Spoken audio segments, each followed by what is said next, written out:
Alright folks, we're going to be doing another video, and let's get on the motorcycle real quick. We are taking the Yamaha R1, just going to be a fun video. This bike goes 0 to 60 in like 3 seconds. Here's what we're going to go through, okay? The camera, hold on, let me pull up here. This guy behind me wants to move up. The camera is on my chest, so as we start moving on the freeway, we're going to get on the high-speed freeways in a moment. As we start moving, you'll see how the camera adjusts. Now, I want to start off this video by saying, you know, I used to be an atheist and I'm now a Christian. And one of the reasons why I left atheism was there's a lack of proof and evidence that atheism is accurate and correct. So I started looking for rational reasons why there's so much design in the world.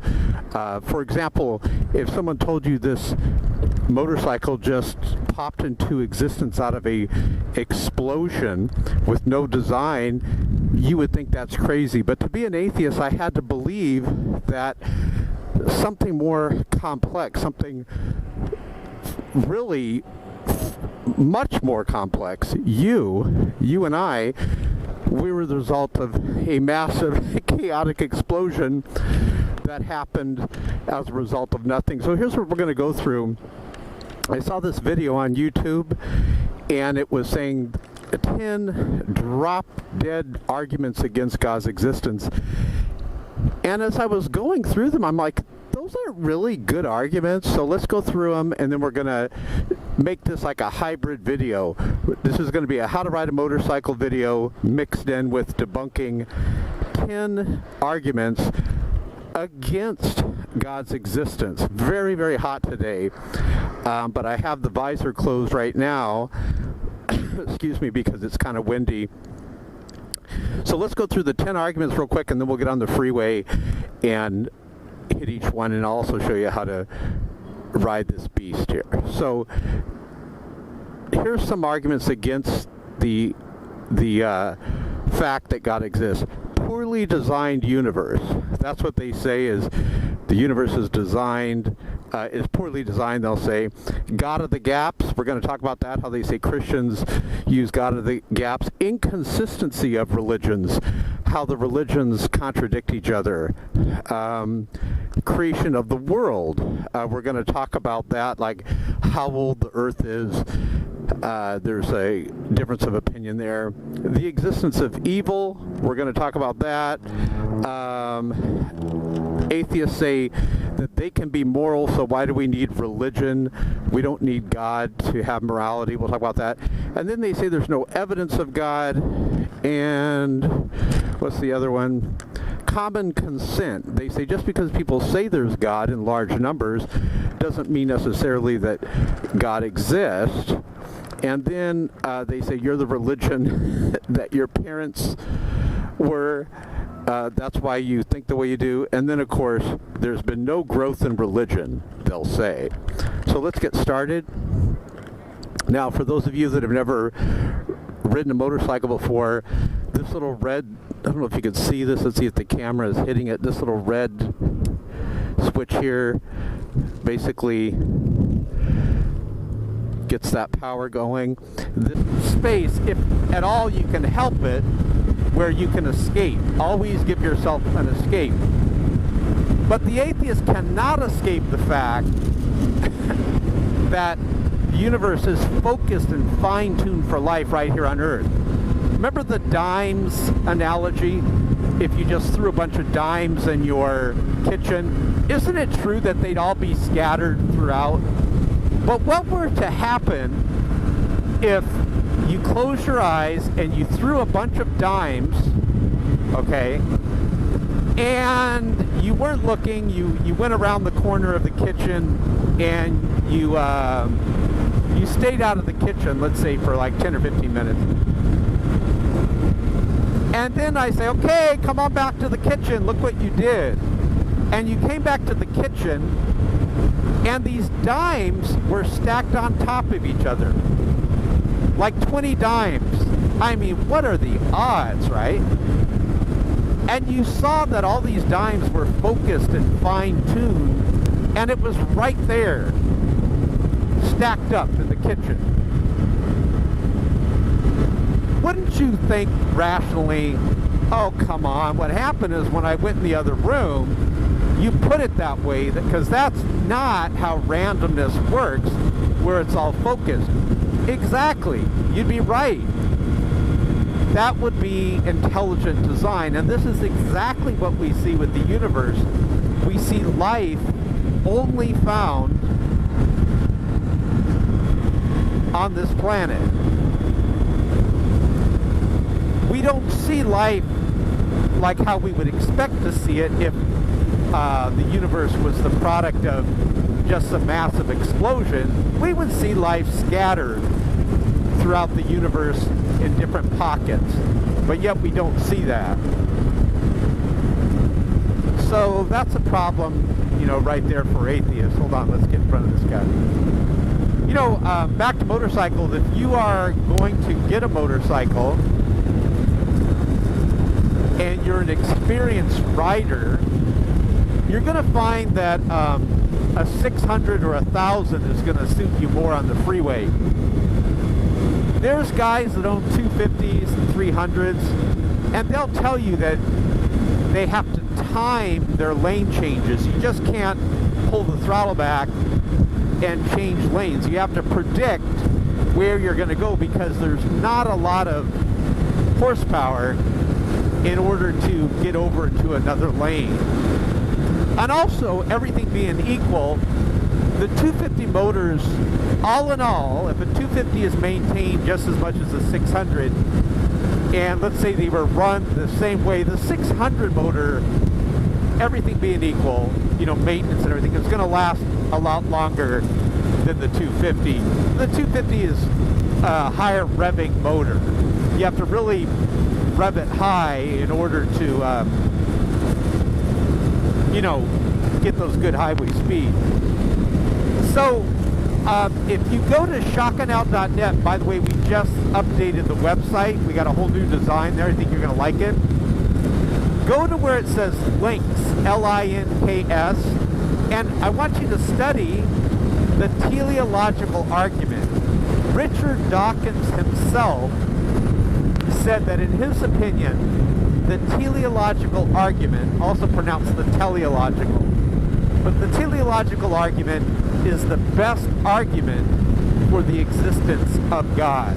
I happen to think that that is a very good argument also, and it talks about how there's so many different variables that need to be right for us to have life here, that it starts to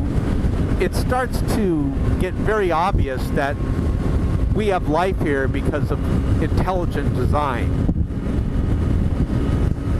We don't have it here by dumb luck and chance. If chance were the cause, we would see it scattered really throughout the universe. We'd have life scattered throughout the universe. Another objection, they'll say the universe is poorly designed because we have disease in the world. Well, the Bible does have an answer for that. You know, God wanted man to live in fellowship with him. Let's get around this Red Bull truck if I can. God wanted mankind to live in fellowship with him, and he told mankind not to rebel against him, but mankind believed what Satan said and rebelled against God, and this brought disease into the world. God warned them of this. He warned them that if they were to fall out of God's will, that they would surely die, and this is why we have disease in the world and things like that. You know, in Scripture, it explains everything. It talks about why we have disease in the world, why there's evil in the world. This leads us to the next objection. They'll say, Christians use God in the gaps. Now, one of the reasons why I left atheism is because of the evidence that Christians gave me. the way that an atheist thinks, I think I can fit through here. The way that an atheist thinks is radically flawed. Hold on, let's go through here now. This is what I mean about being able to put the throttle down. The way that an atheist thinks is radically flawed. The atheist uses presuppositionalism. The atheist is a presuppositionalist, as I hit a bump. And the atheist is a presuppositionalist in that he already comes from the point of view that he's trying to convince people that God does not exist. So then they build up all their arguments around that flawed premise that God does not exist. And they try to find different things they can use to claim God doesn't exist. But the Christians think differently. These Christians approached me and they were telling me to, when I was an atheist, they were telling me to approach the topic of the existence of God like this. And when you approach it like this, then it is quite obvious that the best explanation for these things is God's existence. They said, approach it like this. Look at everything around you, look at science, look at all this evidence, and then ask yourself, what is the best explanation of these things? Let's get over here.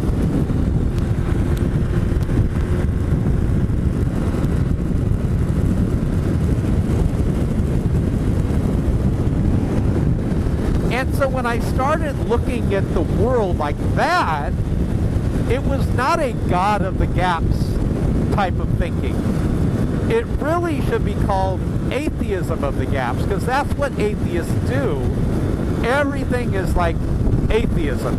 They don't have any proof and evidence that atheism is accurate and correct. You guys know for years I've been challenging atheists to answer one simple question. What proof and evidence can you provide that proves that atheism is accurate and correct? And they haven't been able to do it. The number one most subscribed to atheist on YouTube, the amazingly stupid and hellbound atheist, you'll see a video of him below this video where he tries to answer my question, but he finally admits that he lied and he could not prove that atheism is accurate and correct. The Atheist Experience Show all but admits that they cannot prove that atheism is accurate and correct. Or just do a YouTube search, type in proof atheism is madness, and you'll see it. So the objection that Christians use God of the gaps is not true. What a Christian does is we look at everything. We look at science, we look at history, we look at scripture, we look at the person of Jesus Christ, we look at DNA, which is obvious proof of design, and we ask ourselves, what is the best explanation of these things? And atheism doesn't even make sense. It can't even be one of those explanations. We do not get design like we see all around us out of chaos. The atheist wants you to believe out of a chaotic explosion that was not guided over billions of years, you popped out. Go get your dog Woofums or your cat Fluffy Wuffy. And the atheists want you to believe over billions of years, due to a massive chaotic explosion that was not guided by anything, your cat Fluffy Wuffy popped out and your dog Woofums popped out. This is just not rational. So Christians don't use God of the gaps. The way we think is, look, what is the best explanation of why life is so fine-tuned right here on this earth? What is the best explanation of the language of DNA? DNA is a language.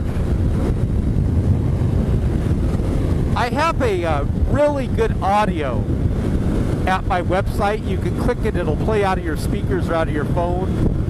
And go there, and it's Brian Roderson Debunks Evolution. It is excellent. It is absolutely phenomenal. You can even download that audio for free.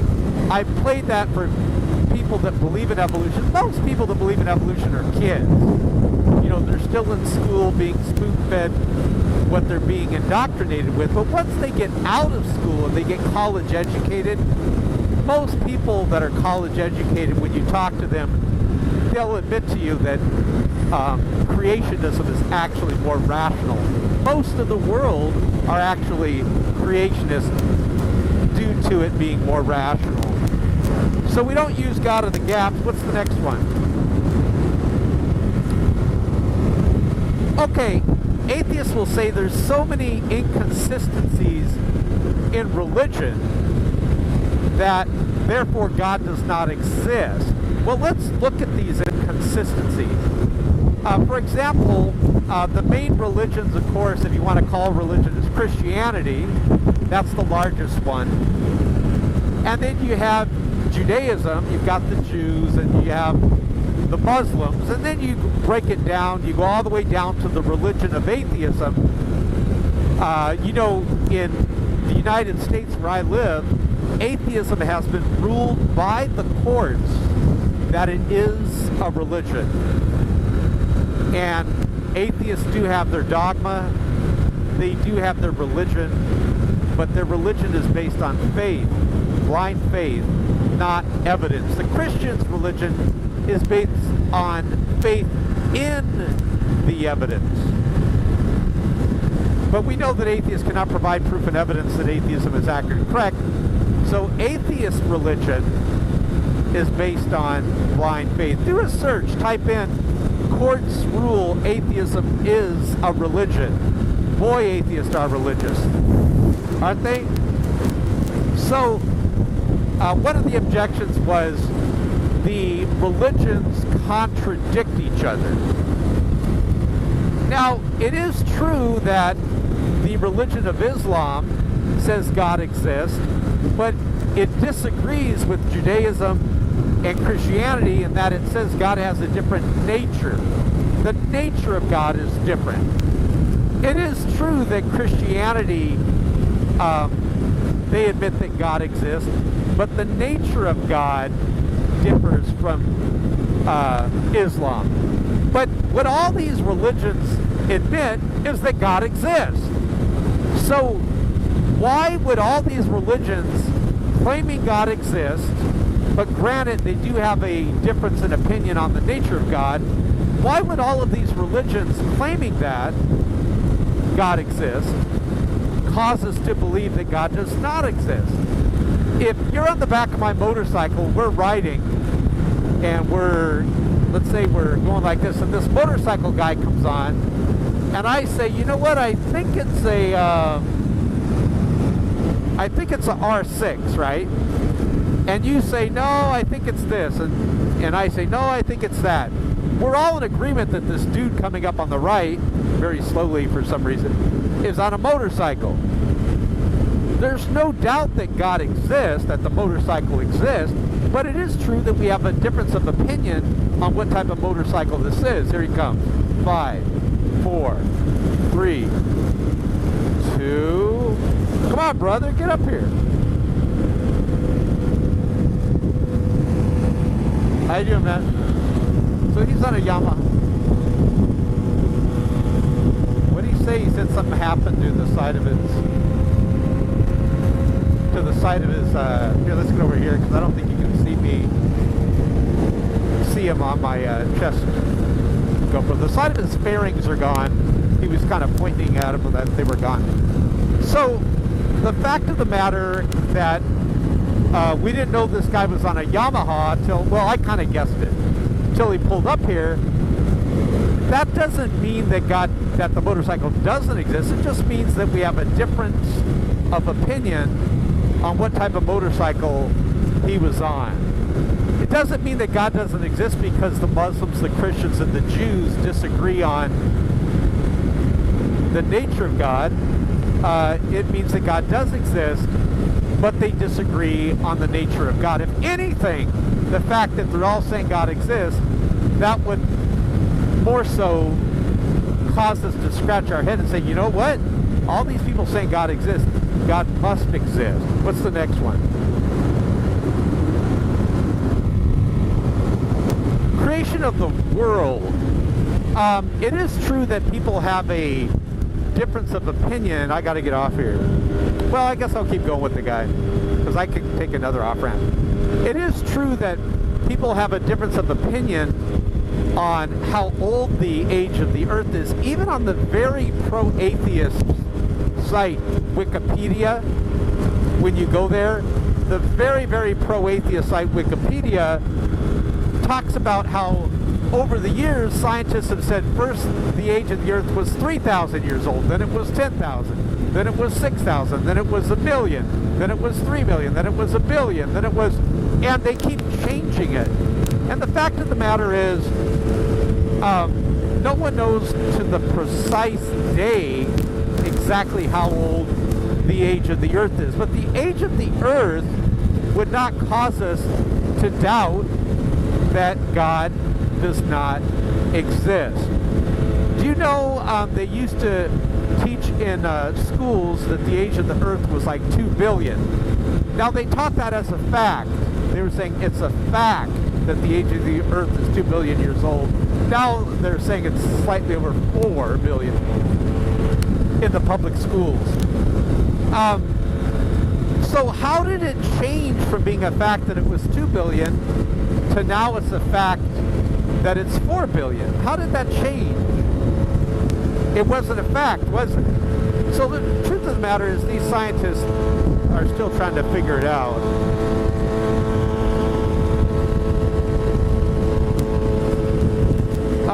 So the fact that people disagree on the age of the Earth does not prove that God does not exist. Existence of evil.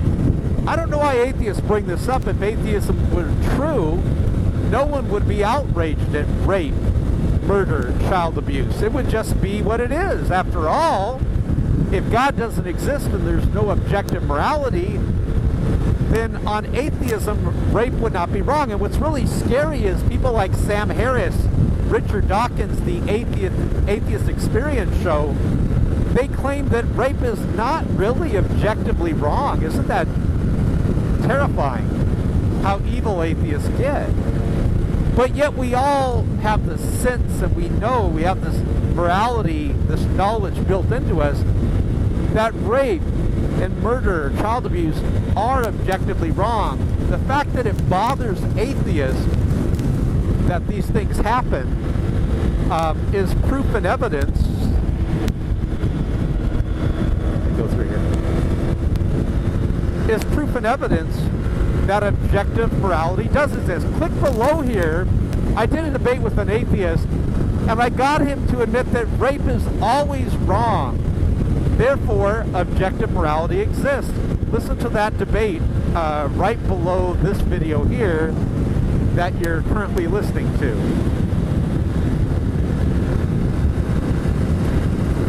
In fact, evil shouldn't even exist if atheism were true. After all, if we're all just atheist flesh blobs, walk around just a sack of cells with no soul, no spirit, why would those things be wrong? The fact that atheists admit that they're evil, then it proves that there's got to be some objective plumb line. So, do I get off here? Next one, I think. Yeah, the fact that atheists admit that evil exists is proof and evidence that God does exist, because there wouldn't even be evil. It would all just be, it is what it is. Let me say bye to my motorcycle brother here. See you later, brother. The only bad thing about moving the camera to my chest strap here on the chest is I can't turn my head. I guess I can go like that, you can see. Now, why does God allow evil? Let's kind of talk a little bit about that. I used to be an atheist. If God were to wipe out all evil, wouldn't you agree that atheism, according to God, is evil? So God would have had to wipe me out and vaporize me instantly because I chose to be a stupid atheist. But God, in His love and mercy, is kind and patient, and He allows people to make the stupid, idiotic mistake of being an atheist. He gives them time to work it out. After all, most atheists are kids. Most atheists are like 14, 15. Do you know that studies show that the more educated people over 18 years old are theists? They're not atheists. Most atheists are kids. Right now there's a bunch of kids yelling at this video, "It's not true, I tell you!" And then their mom saying, "Jimmy, come to dinner." Shock, you're lucky I gotta go to dinner, otherwise I would thumb down this video. And by the way, I found out that the atheists do worship that thumbs down button. I'm doing this video before they even thumb it down. I'm gonna predict, I'm gonna prophesy that the atheists are gonna thumb this video down. Now, if this helped atheism, shouldn't they be thumbing it up?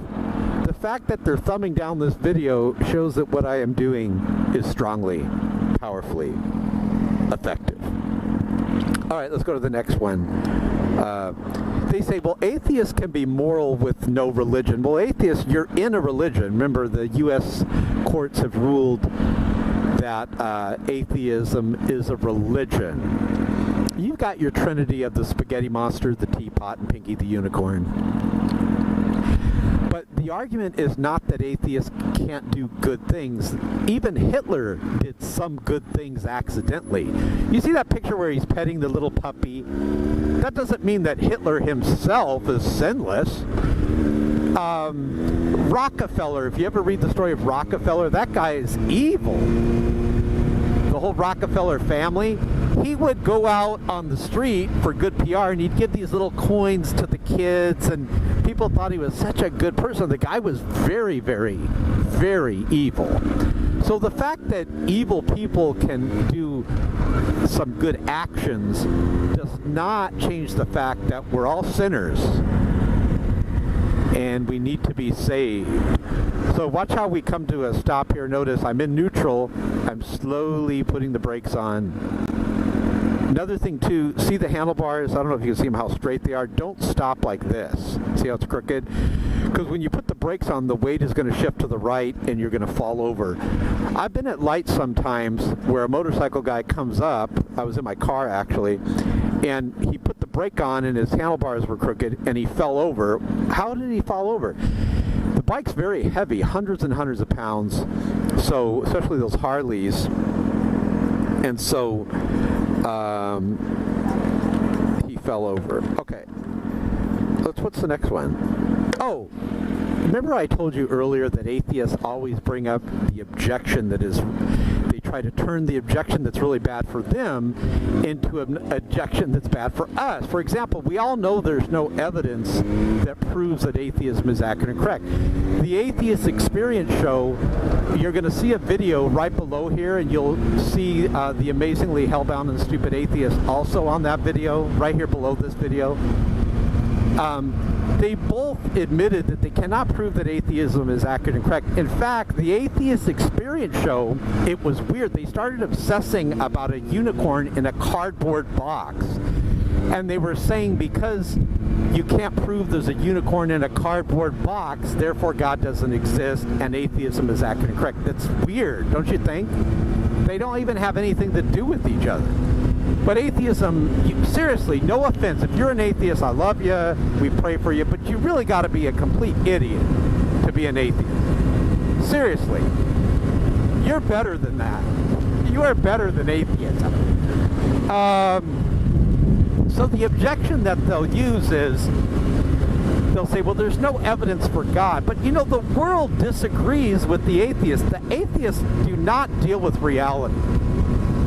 95%, or actually more now, because it expanded, over 95% of the world admits that God exists. I'm admitting that they do have a difference of opinion on the nature of God, but that still does not dissolve God. So the atheists will say there's no evidence for God's existence, but yet that's not the truth. There's so much evidence for God's existence. May I tell you that the reason why people, with all this modern science, are more likely to admit that God exists, it's because of the evidence. I left atheism because the lack of any proof and evidence that atheism was accurate and correct. I became a Christian because of the evidence. Let me just go through some things. See, evidence beats no evidence, and good evidence beats no evidence, but Christians have unbelievably excellent evidence. They have the cosmological argument. They have a historical person, Jesus Christ. They've got the prophecies that came through. Go to ShockofGod.net, click where it says 15 amazing scientific Bible facts. You're going to see actual passages where the Bible talks about the earth being round before the atheists even knew about it. It's going to talk about how the heavens are expanding. You know how Einstein had a theory that the universe was indeed expanding, but he wasn't sure, and then Hubble, with the Hubble telescope and everything, they were able to find and prove the theory that the Bible is right, that the universe is actually expanding, proving that it had a beginning. Christians also have the teleological argument, the fine-tuning of the universe. They have DNA. Evolution itself verifies what it says in the Bible. Macroevolution, the theory that one species transitions into another species, I admit that that has not been proven yet, but the Bible doesn't say anything about that. The Bible does say that God created them after their own kind. So you know how we have kinds of dogs and wolves, and we have kinds of, sheep, and we have kinds of lions and tigers and bears, oh my. We never see an elephant transition into a tiger, or there's no scientific proof and evidence that these species transition into these other species. But even if they did transition, there were transitional fossils, that still wouldn't disprove God. So the fact that they say there's no evidence doesn't make sense. Click below here and read that article that I have there from creation.com, and it shows that the atheist evolutionists are terrified because of the lack of transitional fossils. We really should be doing backstrokes swimming in transitional fossils, but we don't. Let's go to the next objection. You're the religion you are because of your parents. This is really not true. Dinesh D'Souza, who's a Christian, his parents were Hindu. They were Indian. They were, not Indian like, hi, but Indian like, don't go mess with the squishy machine or I'll blow your head up, like Hapu from The Simpsons. Dinesh D'Souza is awesome. I'm going to put some debates where he defeated Christopher Hitchens below in this video here, but it's been proven that many people are not the religion of their parents. It's so stupid. When I was a kid, I was an atheist.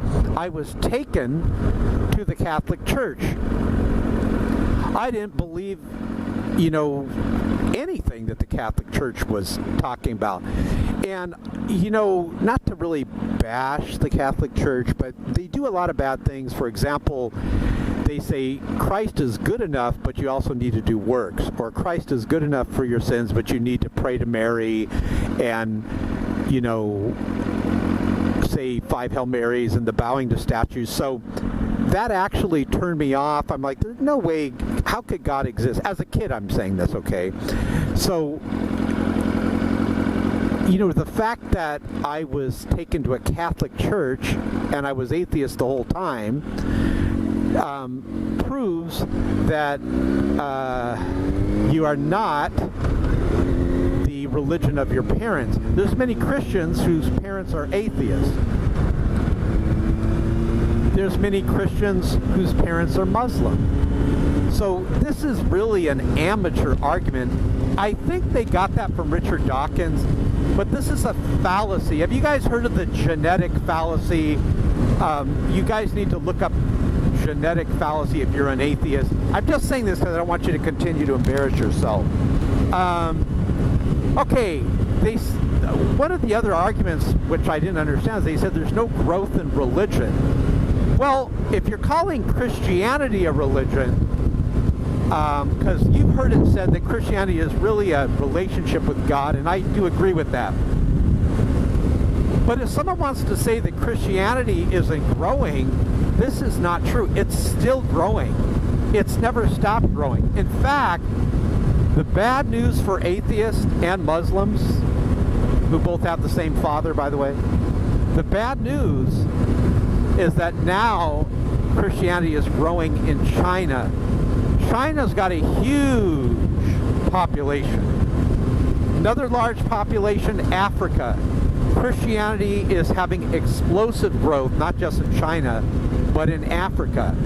But the objection that something isn't true because it's not growing is not rational.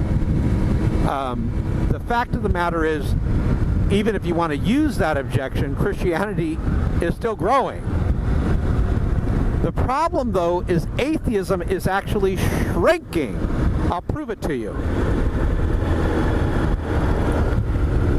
As the population grows on this planet, the percentage of atheists is actually going down. It's now dropping below 3% of the world population.